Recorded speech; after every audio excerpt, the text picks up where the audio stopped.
The French girl looking for the Aussie guy that got her pregnant is a fake. The honest accounts from everyday people who've fallen victim to ICE. You realise you're not paying attention to your children. You're riding on this whirlwind of what you think is success, and it's far from it.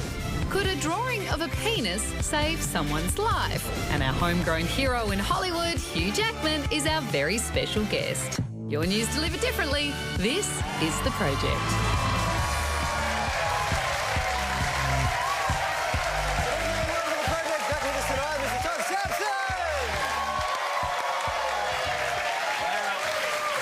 Every night's special on The Project, but some nights feel more special than others. Hugh Jackman is here in the studio.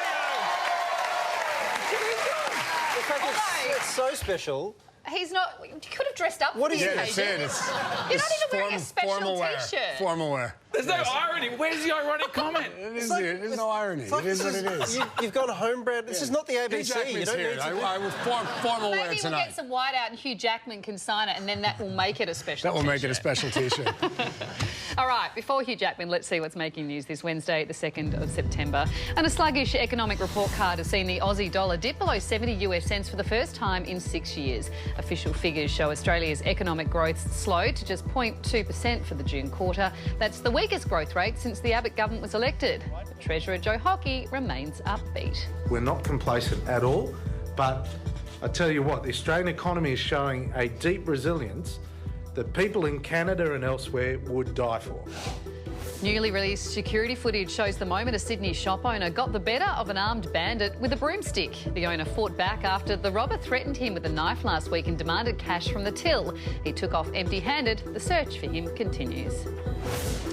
Police have taken over the investigation into yesterday's massive fire in Adelaide's CBD. They're treating the blaze as suspicious and arson isn't being ruled out as the tenants and residents of the gutted building count the cost. Now we lose the business, we lose the money, we lose everything. Yeah, I've been here 30-odd years. Suddenly all gone. I lost everything. 4 people live there, they lost everything. And a futuristic Brisbane bar that serves drinks by pumping alcohol vapour into the air is under fire from medical experts. They've deemed the venue incredibly dangerous after learning the vapour is absorbed into the bloodstream through the eyes and lungs. Apparently, one 40-minute session is equivalent to a large drink. I've got to say, Todd, my eyes get red from normal drinking, let alone eyeball drinking. If you wear contact lenses, you get half price. I don't know how they're going to regulate it. Are they going to have, like, breathe responsibly or something? I know. It does save lining up for a drink, I guess. It's true. Supposedly the biggest complaint, though, is you don't get a lot of alcohol in your system. So this could be the way forward. Isn't they said it's like a large drink every 40 minutes? That's... Yeah, but I just spoke to Carrie about it. She said she smashes back 3 of them. I did not. I just questioned how many drinks you would normally have in 40 minutes versus one large one. Can I just say... We encourage responsible breathing, by the way, as well. Responsible breathing. I'm not experienced in this area, but can you just clarify? I always thought that part of the attraction with drinking was the drinking. The drinking bit was actually part of the drinking. I mean, it is interesting, but I'm not a fan of it. Hopefully it doesn't take off, because I believe when you vomit, it comes out in a carroty mist. No. That's really gross. Yeah. Carrot mist. Anyway, just a man in Fairfield in Melbourne crashes Bentley into a building. Everyone's fine, but it's rare that an accident turns into an advertisement for a product. Hugh Jackman's here. I'm a bit nervous. Just advert. But check out this advertorial. The unique aspect of the Bentley is that it is strongly constructed. It's protected its passengers really well. I don't believe the designers have designed it to go through buildings, but yeah, it's got my endorsement for safety. Give his legend a Bentley. Give him a Bentley. Wow. Now, it's the hoax that got the Australian media and misty-eyed romantics all hot and bothered. It also generated hundreds of thousands of dollars in free publicity. Genius or jerk? Please help me share this video and show your friends, and hopefully he will see this. It was this plaintive cry from Natalie that sent Australia into a spin. For me, it was love at first sight. 6 weeks later, I found out that I am pregnant. A hot French chick looking for her Aussie baby daddy. We were hooked. The hunt was on. I mean, if it was me, I would have held off the pregnancy bit, I reckon. I would have said, I'm wanting to find the love of my life. by the way. Yes, I think we've got a picture of him here. He is... I think it's the one on the left. I think it's the one on the left. The video clocked more than 1 million views. The Facebook page, set up to help connect Natalie to her tall, blonde Aussie spunk, did garner some suspicion. Newspapers called it early. But still, we wanted that fairy tale ending. The stunt has generated about $500,000 in free TV publicity. A lovesick French tourist has flown to Australia to find the man of her dreams. Can you help this woman? If you're a blonde, blue-eyed surfer, allow us to put the two of you together. Then, late this morning, the jig was up. It was all an elaborate hoax. I found him. She did, but there's a little twist. This has been a viral video for Holiday Mooloolaba. My name is Andy Seller. Viral videos have been used to flog everything from jackets... Smells good. ...to jeans. What's your name again? But when misty-eyed Australians get the wool pulled over their eyes, the result is anything but romantic. All those people who want to believe it, all those females who want to believe her plight, are you proud of yourself? I'm proud that Mooloolaba is in the top 5 trending words on the internet. Yes, absolutely. We all fell for it. Andy Seller is the brains behind the scam, and he joins us now. Andy, did you expect that we all would fall for it hook, line and sinker? Yeah, I didn't expect it to go as it did, but yeah, it's quite overwhelming, to be honest. And there's been some positive, obviously some positive, feedback. There's also been some negative stuff. How did you weigh up the backlash? OK, look, there's going to be negative backlash, but at the end of the day, I live in Mooloolaba, and Mooloolaba now is trending worldwide. How do the people of Mooloolaba feel about that, though? Because Alicia on Facebook says, so what, now Mooloolaba is known as the place where that French chick got knocked up. It's not the best sort of pitch for it, is it? There's always going to be haters, I understand that, but you also have to realise that for the last year and a half, I've been helping local businesses, you know, try and get some higher profile. And if anything can be brought to the place and get tourism and get more people coming here, well, it's got to be a positive thing. It's going to help local business. So, you know, that's my standpoint on it. So now it's the place where the French chick didn't get knocked up. I suppose that is slightly better. Let's talk about how this unfolded, because Natalie's just an actor. She really had nothing to do with it beyond today. You were running a Facebook page, though, and this is where I suppose this thing gets serious, because you were posting as her, and you faced some criticism today that you're posting some pretty heavy stuff that crossed the line. Do you accept that criticism? OK, look, I do understand that. I do understand that. Look, I honestly only did this to get Mooloolaba a little bit more exposure. I had to do the Facebook post. I had to do the YouTube post because it was all part of the marketing. No, but Andy, I'm not saying you shouldn't have done any Facebook posts, but just look at some of these examples. You posted posing as her. I'm shaking now, I'm crying now, I'm so lonely right now, and other posts. I have people that are so cruel, they make me feel worthless. You know, please let me see this guy, and on it went. There were lots in a similar vein, and people started worrying about her mental health.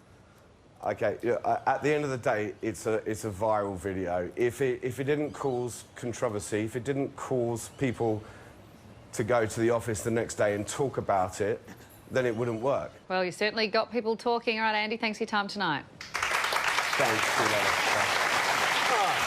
I've got to ask you, because clearly big response, but is this actually good advertising? Yeah, I think there's a difference between being popular and it being marketing. So there was no real marketing built into that. So 1 million or more people saw that video but had no idea what it was related to. So I think he got lots of popularity. The problem when you use deceit is when the popularity fades, which it will in the short term, you're left with deceit.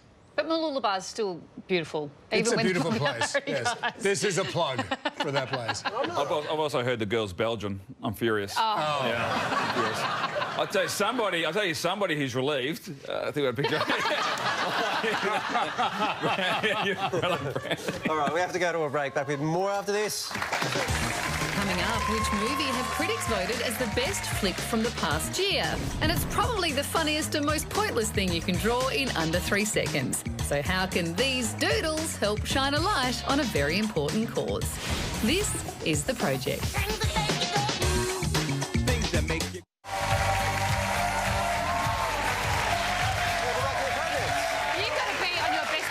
Tonight, not just just because Hugh Jackman's here, but we found out your Year 6 teacher is in the audience tonight. So, yeah. I don't know whether she came for you or Hugh Jackman, but she's in the audience tonight. Oh, don't be sad. That was a joke. I'm sure she came for you. Hands on heads. Hands on heads. Some more news now, and You're not chaos gonna let me let go? has erupted in the Hungarian capital of Budapest as hundreds of refugees protested outside the city's main train station. Fleeing war and persecution in Syria, they've been left stranded after authorities barred them from travelling west to Germany. Please find for us a solution. I have no more appetite to speak. I think words cannot be reached. Europe appears short on answers to solve what's become the biggest movement of asylum seekers since World War II. And a man sporting a helmet and socks has managed to strap himself into his homemade drone and actually fly it. Complete with 54 propellers and an umbrella, he seemed pretty chuffed with himself, giving the thumbs up when he got the contraption hovering off the ground. It's what an amazing... Nobody will see that crafty aircraft coming. Unless they have ears or eyes. That's why we need drone legislation for those socks. For the socks. The socks. That's what stood out in that story for you, the socks. Hey, New South Wales Minister for Transport and Infrastructure, Andrew Constance, wears many hats, and he was quite clear about which one he was wearing today. Thanks, Premier. Well, it's great to be here with my infrastructure portfolio hat on. It's a hard hat, mate. Sorry, what hat is better for infrastructure than that hat? Why have your hands come off your head? Why? I did not say for you to... What hat would you prefer? We're running out of time. We have to move on. Hugh Jackman's coming on soon. Take a look at what's happening in the world of entertainment. Playing the world's most famous spy is a pretty good gig, but it seems Daniel Craig wants his life back. After 10 years of 007, Craig says he's not sure if he wants to make another Bond flick after Spectre, which will be released in November. Craig says if he had to decide now, he'd probably just leave James behind. An emotional comeback for Janet Jackson as she kicked off her Unbreakable World Tour in Canada. While the 49-year-old delivered the same old dance moves, she also showcased 2 new songs and paid tribute to her late brother Michael by performing their hit duet, Scream. A massive pat on the back for Aussie director George Miller. International critics have named his Mad Max reboot the best film of the year.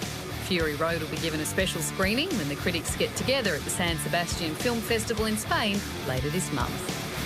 And Miley Cyrus has totally been called out by Aussie designers Discount Universe over her VMAs outfit. Even though Cami James and Nadia Naprejikov have worked with Miley in the past, they say they're distraught and heartbroken their trademark designs were ripped off for the MTV Awards night. That must be hard for small businesses, though. I don't know about the rip-off, but it was hard to look at that. That's now burnt into my retina. All right, we'll get your retinas ready, because I think we have a comparison, so you can see. So the one on the left is the original. So it's not the whole outfit, it's more the idea of the eye. And... Yeah, the one on the right's the one she wore at the VMAs. It's not Miley they're angry at, by the way. It's the designers of the outfit she wore at the VMAs saying that they ripped off the original idea. Look like Mambo to me. I think Mambo should be upset about it. Reg Mombassa's he's going to make millions. We're going to take a break. Stick around. Plenty more coming up, including Hugh Jackman. The accusations that the government pressured a cruise ship company into laying off Aussie workers in favour of cheaper foreign labour. Plus, it's the scourge that's tearing communities and families apart. But is there any hope for those battling with ICE? I grabbed my son and I held him so tight. My partner then got out of jail the next day and we haven't used from that day on. You're watching The Project.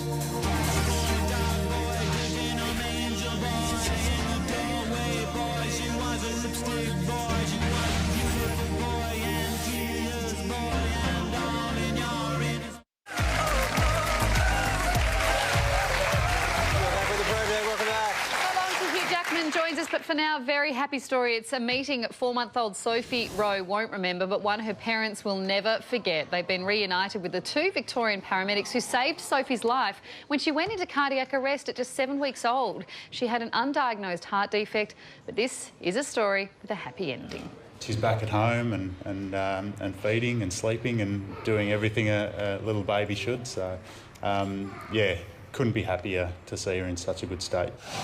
A big claim from an Aussie cruise ship company in a submission to a Senate inquiry into new shipping laws. Bill Milby from North Star Cruises says government officials advised him to sack his Aussie staff and hire foreign workers on cheaper wages to remain competitive in the industry. Prime Minister Tony Abbott has denied the allegation. And Bill Milby from North Star Cruises joins us now to explain this further. Bill, what exactly were you told and what was your reaction? Well, I asked the question of the bureaucrats from the department after Minister Truss released the draft of the legislation. I asked the question how they would expect people like North Star Cruises and other companies in Australia to be able to compete with foreign ships when they allow them to come in with foreign crew that are paid much less than what our crew are paid. And they said, well, maybe you should consider taking your ship, True North, off the Australian registry, putting it on a foreign country registry, getting rid of our Australian crew and putting a cheaper foreign crew on it. So, Bill, let me just be clear. This is legislation the government wanted to introduce that meant that foreign ships would only have to pay Australian rates after like 6 months or something. Is that right? That's the legislation you're talking about? That's correct, after 183 days. All right, and so they're telling you that in order for you to get around that, what you should do is become a foreign ship, effectively. Correct, correct. And hire foreign crew. Well, the Prime Minister has denied your version of events, Bill. He says it's just simply not true. He goes on to say they're simply removing changes made by Labor, which he says increased costs by 65%. What do you say to that? If that's what he's saying, he's virtually calling me a liar. And I'd like to say to him, I am not a liar. I don't lie. I know who I spoke with. I know what they said. And it wasn't just said once. It was said at 2 separate meetings. And how does it make you feel after all these years in the business to see that this is the proposition? We're very concerned because it doesn't just affect North Star Cruises. It will affect, or can affect, all of the Australian-owned and crewed and operated ships around the Australian coast that do similar things to what we do. There's nothing to stop a foreign ship coming in and undercutting us, the market, and taking away our trade. They're saying if we want to compete, we have to reduce our cost down to what a foreign ship cost is. So what else can they say? All right, we'll see what happens with the legislation. Bill, thank you very much. OK, thank you. A G-rated TV show, and the following story is about an Aussie man selling hand-drawn pictures of penises for charity. Challenge accepted. Prostate cancer is the most common cancer in Australia. It's also responsible for the 3rd most cancer-related deaths. And Brisbane artist Brendan Pearce is a man with a really big plan. Me and a few colleagues at work were trying to think of ways we could use art to raise money for prostate cancer. And after that, it was just a matter of finding which images would have the biggest impact. Penises. He's talking about pictures of penises. Brendan set up the aptly named website Send Your Friend a Penis Drawing, where punters purchase pictures of penises, with the proceeds going to prostate cancer. In the last few weeks, we've sold 110 drawings and we've raised over $1,100 for prostate cancer. Penises. He is talking about pictures of penises. Now, of course, we can't show you any of his pics, but we've improvised. There's the classic $5 doodle, which is your bog-standard black and white schlong sketch.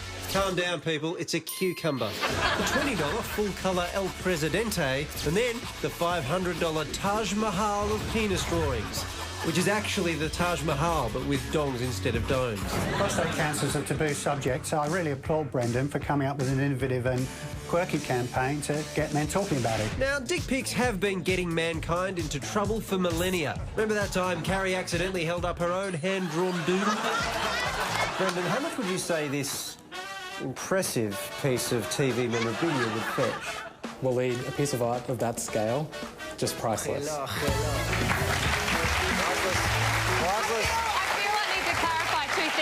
One, I didn't frame that picture, just to point out. And 2, that was the one and only time I've ever drawn a picture like that, and it ended up on national TV. Do you know what that means? Never again. That means you have 100% strike rate. It's like the proportions are so out. I just wasn't, you know. Which way were they out, by the way? I actually think this is a really good campaign, and I think it's smart, and it's hard to cut through and get people to notice what you're doing, and I think he's done a really good job here. Well, if you want to pick up some fine phallic artwork and help kick cancer in the balls, head to the Sites We Like page on our website.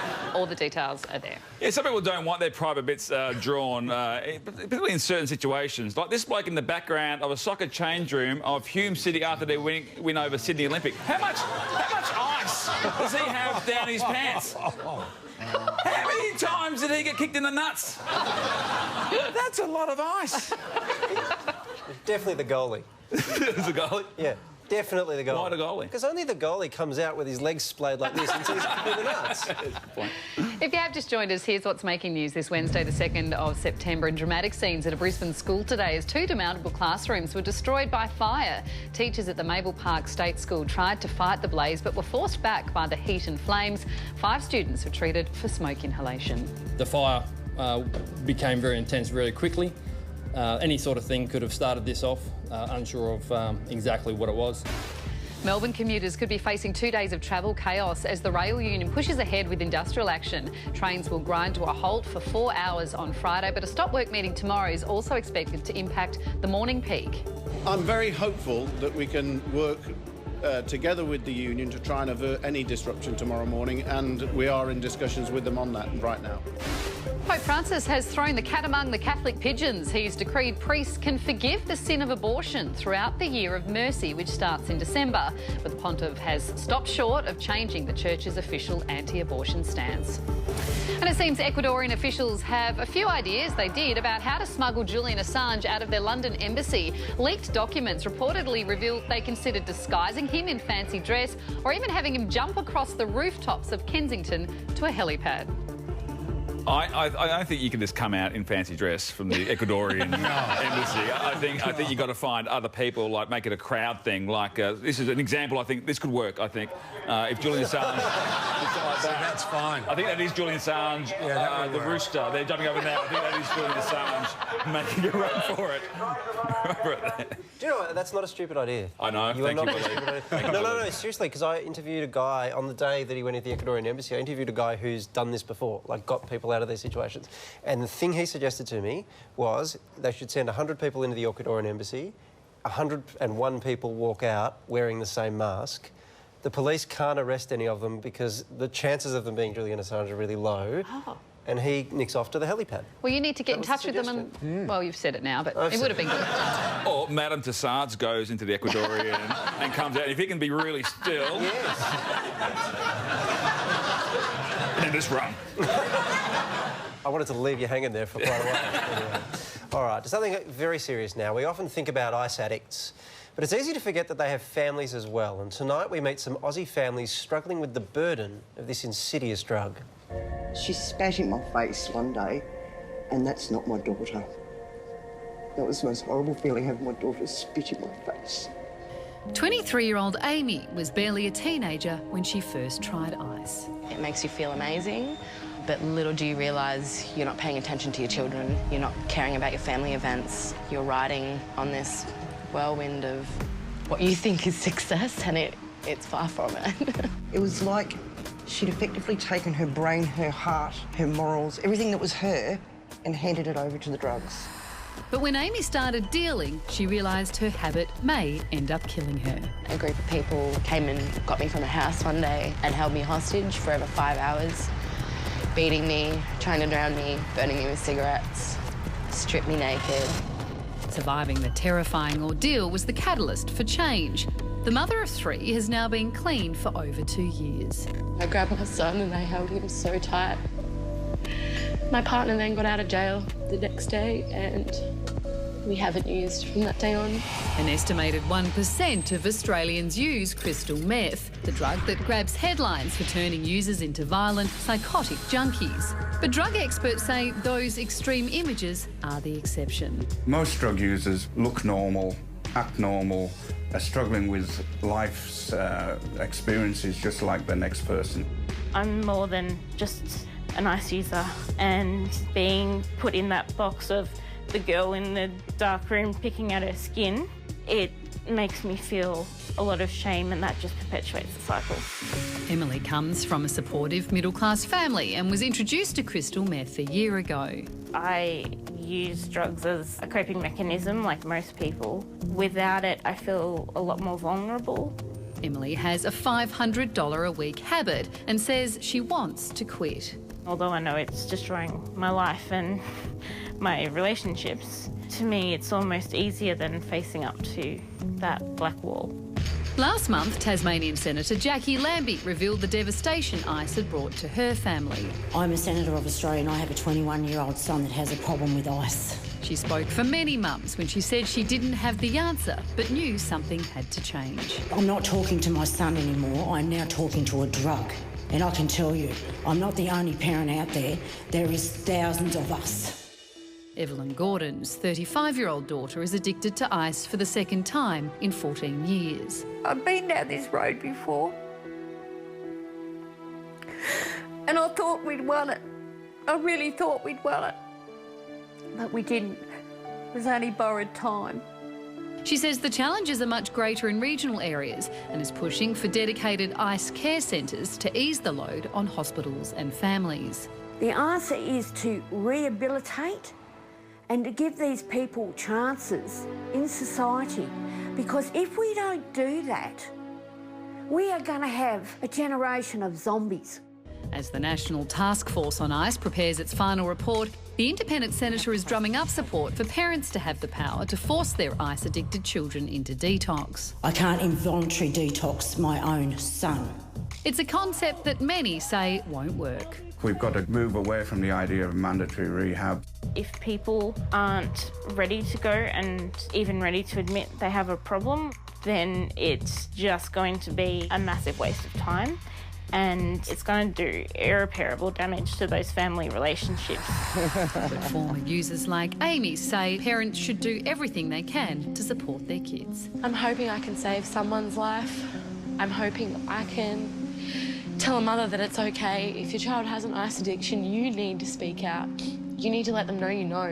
You need to let them know that you're there for them. You need to not give in to their manipulation, no matter what. Don't ever lose hope. They can and do come out the other side. And whatever you do, try and maintain your relationship because they're going to need you.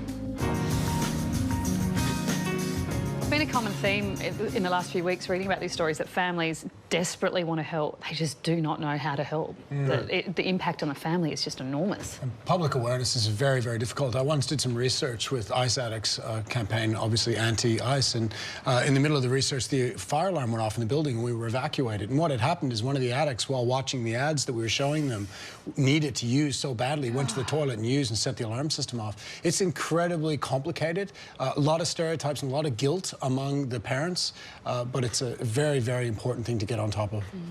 If you or someone you know needs support for their drug use, head to the Sites We Like page on our website. There will be details there for you. Change of pace when we get back from the break. We've got a very special guest coming up.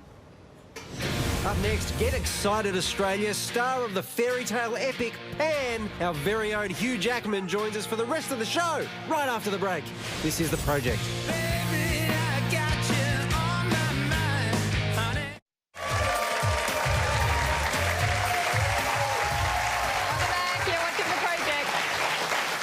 Oh my God, guys, Hugh Jackman is about to be sitting right here!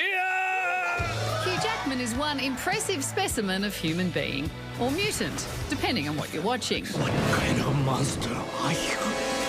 The Wolverine. But with the body of a god and the voice of an angel, he scored Golden Globe, Emmy and Tony Awards and has hosted them too. Any dance you can dance, I can dance better. Back in the country, he's just announced his Australian arena spectacular, Broadway to Oz, showcasing some of his greatest successes.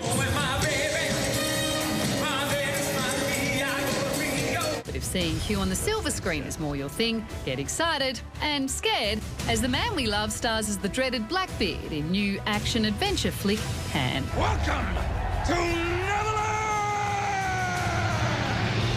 If Blackbeard is going to destroy everything, I'll stand against him. Now kneel. I will never bow to you. Oh. Please welcome Hugh Jackman!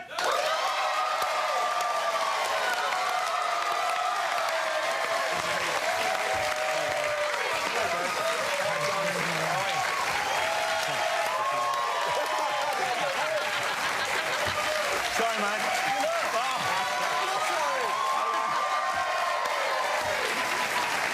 think people figured out what you just did there. Why is it every time you come on this show you have to hit me? What's going on?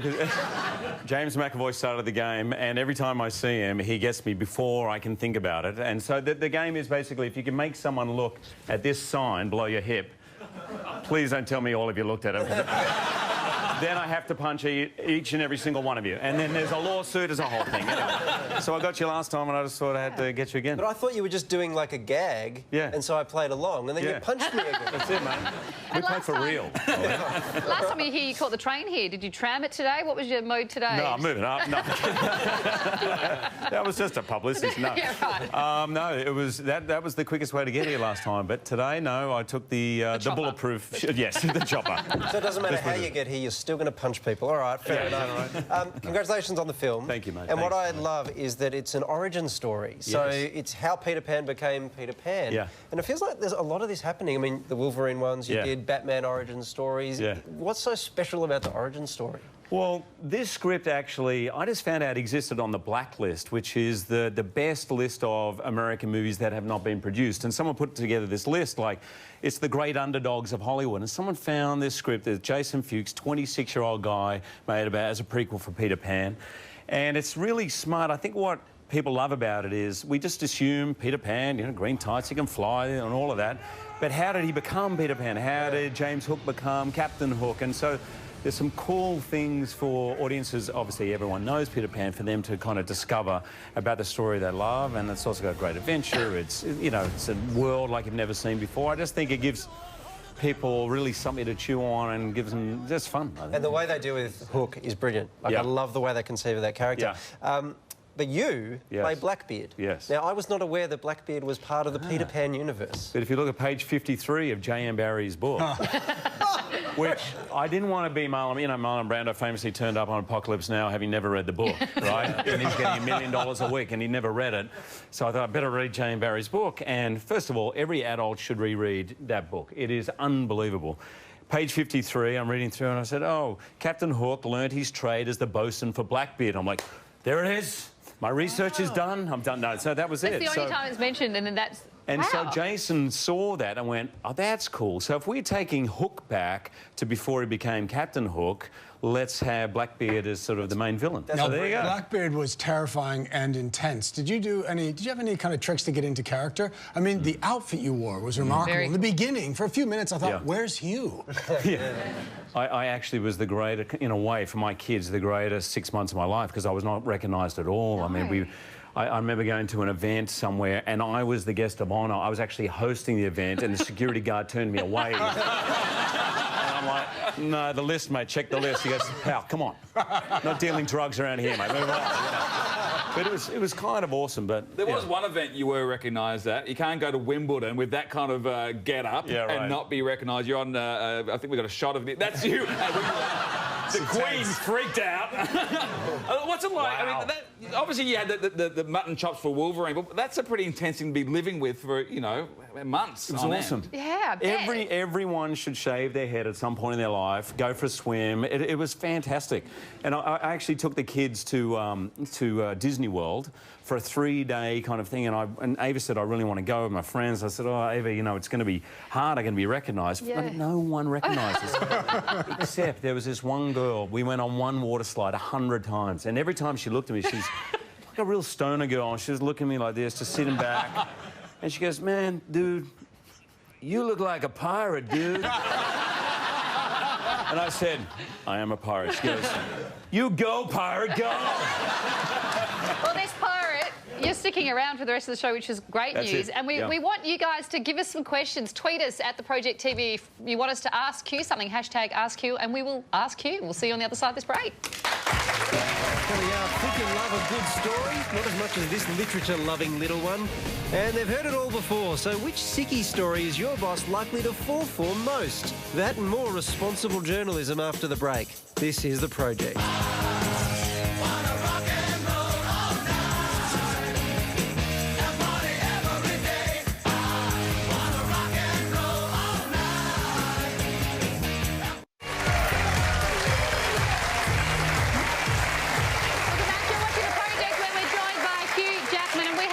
amounts of feedback coming in for our Ask Q bit. Zoe Sidwell says, my mum wants to know if Hugh will be her next husband. I mean, many of these tweets are very similar in there. I'll check with Deb. I'm sure it'll be fine. A lot of them saying, can I kiss you for them? But, you know, we'd be pashing all night if I fulfilled this Twitter feed, so that would be a bit awkward. I don't believe a word of that, Hugh. All right, some more news and an early exit for Nick Kyrgios at the US Open, bundled out in 4 sets in the first round by Andy Murray. He played some top shots, but he also had some angry on-court outbursts, and his battle with the media continued post-match when he was asked if he'd learned anything from the sledging scandal. I think I'm on the right path, and, you know, I don't think any of us in this room right now are perfect at 20. Speak up if you were. Also. Wins to Bernard Tomic and Leighton Hewitt will see them play each other in the second round. Oh, really? Yes, and you better have a good excuse the next time you call in sick. A UK studies found bosses reckon having the flu, back pain or an injury is a fair enough reason not to come to work, but they're less sympathetic to the common cold and to migraines. You never would have chucked a sick day. I can't even imagine you calling in sick. For work, no, not really. In fact, weirdly, I had to cancel the show in Istanbul. It was the first show I cancelled in 14 years. It was so bizarre because I was standing backstage and the doctors, they're like, no, when we give you tranquilizer maybe, but no, you can't. I was like, what kind of tranquilizer? No. And so that was weird. But I do remember skipping school quite a lot. Really? Yeah, no, I was just watching that and I remembered what was crazy. My dad is so sweet. I used to feel guilty. So I'd say, Dad, bad headache, sore throat. I used to grip my Adam's apple behind and cough. Kids do not do this at home. It's a miracle I can still, and cough until I had a red throat. And then I used to, because obviously being a method actor, drive my knuckles into my temples. There's so I had a really bad kids headache. all around the country. But obviously not the sharpest tool. Didn't realise there's actually no way of really checking if you got a headache or not. But somehow I just had to have a headache. So I would be off. This kind of sounds like the Wolverine origin story. But I would actually be sick in the end. Like, I don't know what the point of that was. Sorry. Can I just ask you, let's get back to Nick Kyrgios. He's a young guy. You're an amazing ambassador for this country. If you had 5 minutes with him, what would you say to him? Oh, mate, first of all, my first job was when I was 26. So I kind of get what he's saying and that you do make mistakes. I think it's so hard to find that balance, to have that sort of killer instinct, to be able to have the confidence on the biggest stage in the world to just sort of go out there. At the same time, I'm glad that someone like Leighton, who's had that experience, has made a few mistakes early on too, is there to coach him. I mean, for me, I think... I don't know, mate. I think I would just say, mate, take a breath. Just take 5 breaths before you say anything. And then, if you still want to say it, say it. But I'm sure a lot of it is just sort of impulsive. Hugh, try a bit of this, baby. Hugh, back to you. You're about to tour Broadway to Oz. What can we expect in that show?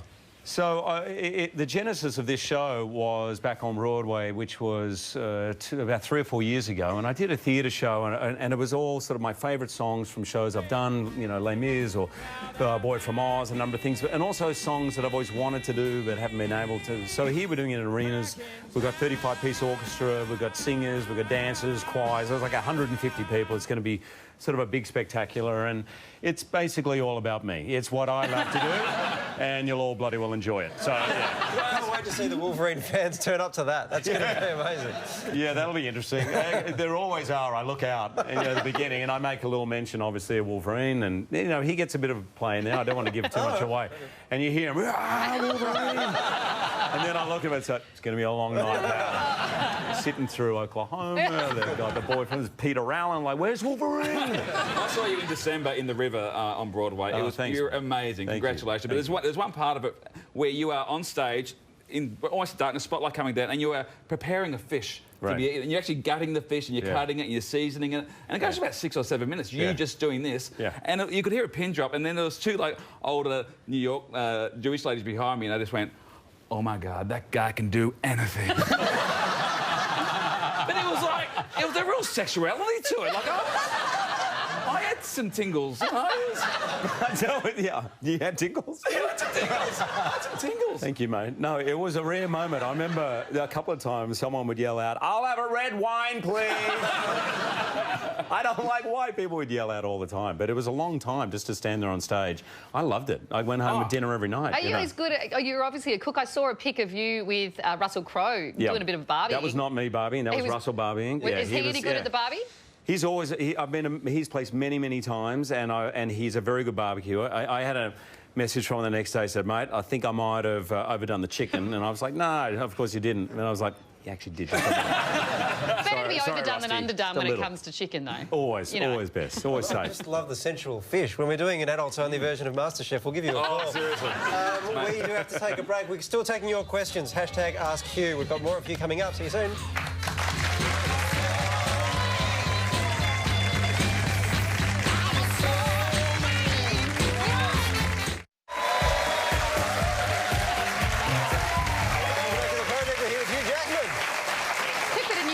Timmy Cahill will captain the Socceroos when they take on Bangladesh in tomorrow's World Cup qualifier in Perth. Cahill's standing in for the injured Mile Jedinek, and he says he's honoured to be leading such an exciting young outfit. It's going to be, you know, hopefully an entertaining game because regardless of the players that are not here, I'm 100% sure that these guys will step up in a big way. And video of this bub has gone viral after his love for books is just too darn cute for words. According to his mum and dad, he can't cope when the story ends. The only way to stop the tears is to read him another book. Oh.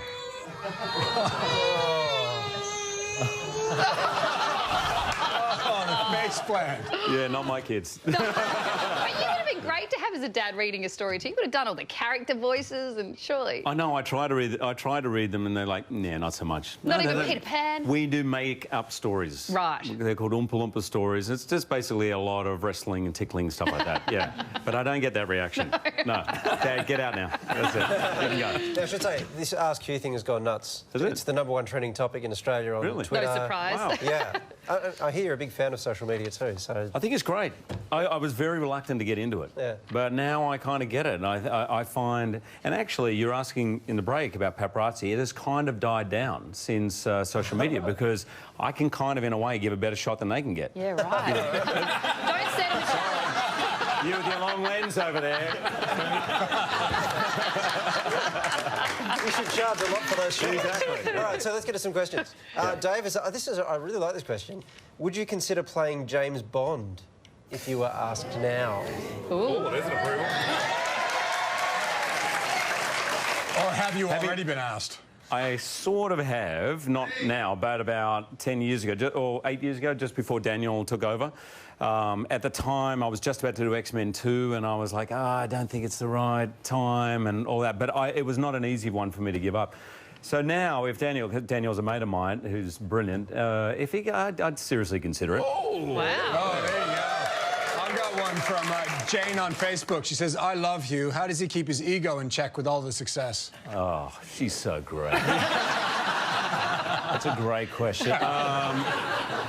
Yeah, act humble. No, I don't know. I think having kids, I think being in Australia, like, okay, I was at the tip the other day. I can't swear, can I? No, we're on live TV. Okay, so, but I have to tell this little story. I was at the tip dropping off some stuff after a garage sale. They didn't sell most of it. So we went there and this bloke never looked up and he goes, mate, that can go over there, that can go in the rubbish. Oh, we'll sell those books with this and that. And finally looked up and he goes, oh, bloody hell. You ugly bastard. You bloody hell. Yeah, bloody hell. And he liked me. Later, he actually asked for a picture and an autograph. And, oh, if I tell the girls up there, they're still bloody hell. You are an ugly bastard.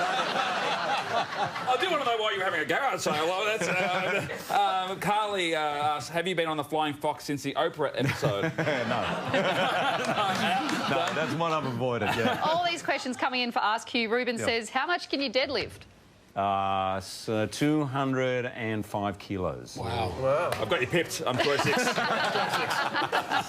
Well, it's still the #1 trending topic on Twitter, Absolutely. so I've got a feeling they keep coming. Send your questions in. We won't ask them, but it's good fun for us. And definitely go see Pan, take Yeah, the it's family. wonderful. It's an Thank you. awesome, It's awesome. visually stunning as well. Oh, Can I beautiful. point that out? It really, really is. You'll terrify them, the children at home. But I asked my daughter, I said, Ava, you know, because it's a family movie, and she was 9, I said, is it scary? And she goes, it's you. And I said, yeah, but, you know, it's got a little bit of edge, doesn't it? She goes, Dad, you have no edge. No. It is in cinemas September 24. Would you please thank the wonderful Hugh Jackman?